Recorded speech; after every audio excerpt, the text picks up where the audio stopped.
Welcome back. It's been a hot minute. Today I'm going to be working on the Mustang, changing out the suspension. I got one broken spring in the front, I got worn out springs in the rear, I got blown front shocks. So decided I'd look into front shocks and lowering springs. Lowering springs are kind of expensive. They start around $600 plus shipping, plus this plus that. So when I saw this for $450, it's hard to say no. How good they're gonna be, we'll figure out when we get there. Let's get to it.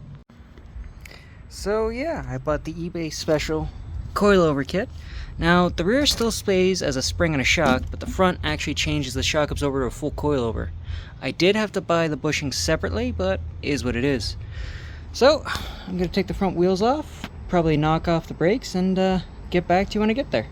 A little longer than a few minutes later. Now then, with the brake caliper out of the way, all I have to do is release, come on, focus, these two bolts right here, and the lower control arm should pop out with about a force of 1,000 suns because the spring's still putting pressure on it. Then I just remove the spring, remove the shock, and Bob's your uncle.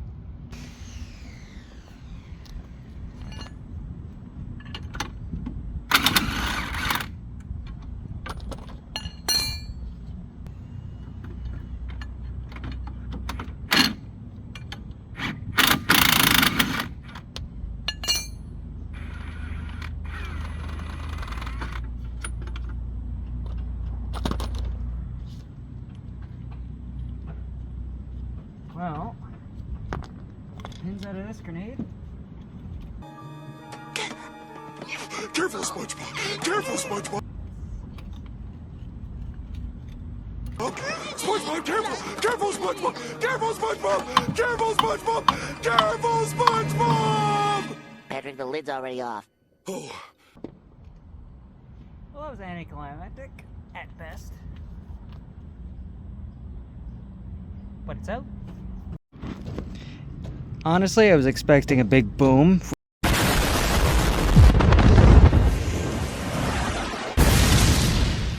I'll take it. So next steps would be put some force in the lower control arm, pull a spring out, undo the 3 bolts for the shock, and Bob's your uncle. Alright, 3 bolts removed up top. Shock is out the way, right there. But spring still sits in there. Since I'm too damn lazy to disconnect the sway bar, I'll take apart the shock on the other side and get to it. So I got the wheel off, and something caught my eye. And I decided to stick my finger in it, and it got a whole lot worse. So I'm going to pretend I didn't see that, make that future me problem, and just continue taking this side apart.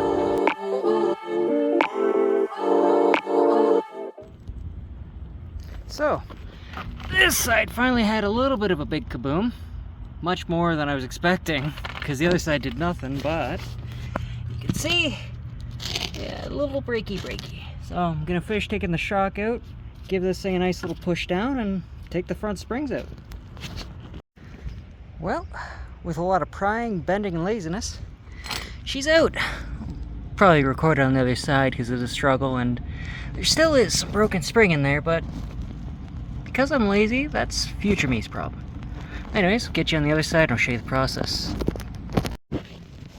Alright, so all you do is you take your pry bar, go in here, you lift up, and you keep prying like that to get the bastard out. So, I'm gonna do this, you guys watch. Just like that, she's out. Now, we grab the new stuff. Time to install the new parts. Nice things are, they are labeled left and right, and it'll be pretty easy to throw in. I don't have to fart around with the spring mount anymore, it just goes where the shock goes.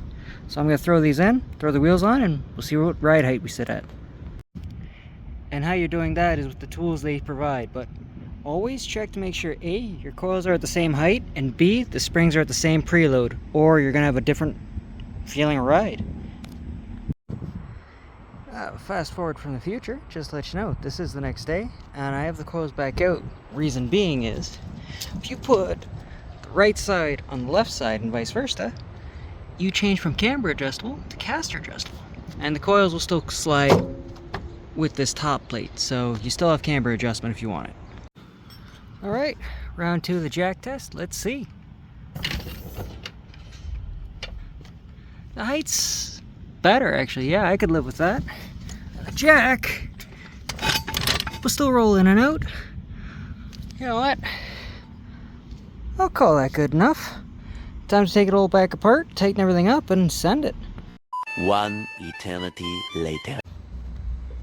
Well, it's hotter than seeing your girlfriend in a bikini for the first time out. So, took a minute, cooled off inside, and gonna get back on the rear. But before I jack up the rear, because it's rear wheel drive, before I jack it up, front rolls forward, so show you a little trick. Take your good old trusty pry bar, or whatever bar you got, jam it right in front of the tire. That way, when she rolls forward, jams up on the tire. Hopefully doesn't move too far forward, but jack it up a little bit and see how it goes. And voila, still sketchy, but just safe enough. For the rear, should be pretty easy. If I take out this bottom bolt here, should give it enough for the rear end to drop, for me to take the spring out, set up the other spring, throw it back in, and then I'll be able to lower this side for height testing. But may as well get both springs at once and then do it then. Try and find a good location to put you and throw it on a time lapse.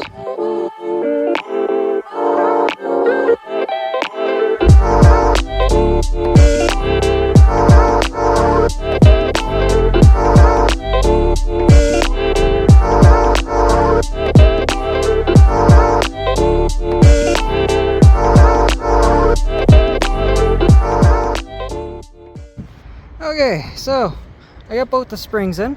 I have them on maxed out height, that way they'll mostly stay in place. Sorry, the camera angle is a little wonky.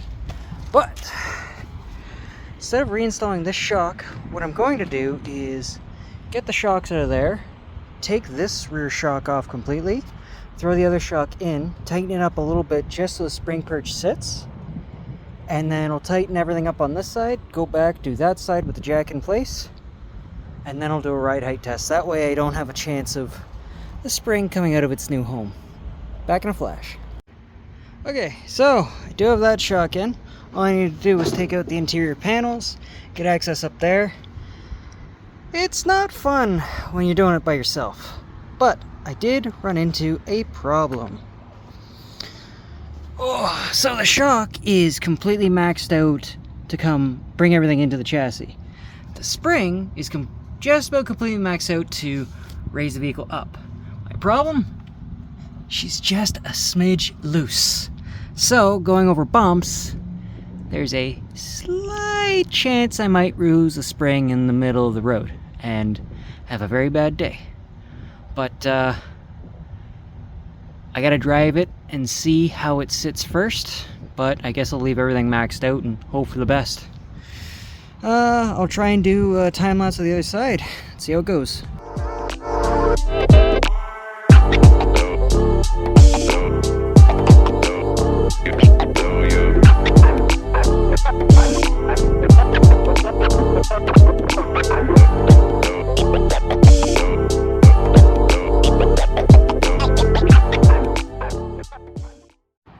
Well, gotta throw the trunk together, but it's down.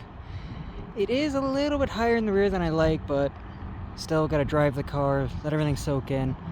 And I might take those rear shocks off eventually, just see if there is any way to get it back up. Anyways, I'll get the trunk back together, take it for a quick little Johnny, and yeah, see how good the suspension feels.